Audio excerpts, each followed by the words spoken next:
मित्रांनो, जर तुम्ही पण रेशनच्या दुकानातून तांदूळ व गहू आणत असाल तर तुमच्यासाठी ही आजची महत्त्वाची अपडेट आहे. सरकारकडून रेशन कार्ड धारकांसाठी गहू व तांदूळ देण्यात येत होते, परंतु आता सरकारच्या नवीन निर्णयानुसार मोफत तांदूळ मिळणार नाहीत. तर तांदळाऐवजी सरकार आता 9 जीवनावश्यक वस्तू देणार आहे. तर या 9 जीवनावश्यक वस्तूमध्ये तुम्हाला गहू, डाळी, हरभरा, साखर, मीठ, तसेच मोहरीचे तेल, मैदा, सोयाबीन आणि मसाले इत्यादी मिळणार आहे.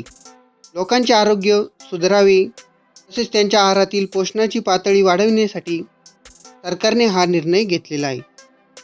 तर मित्रांनो, अशी ही महत्त्वपूर्ण अपडेट नक्की आपल्या मित्रांना शेअर करा व अशाच नवनवीन अपडेटसाठी आपल्या चॅनलला सबस्क्राईब करा. धन्यवाद.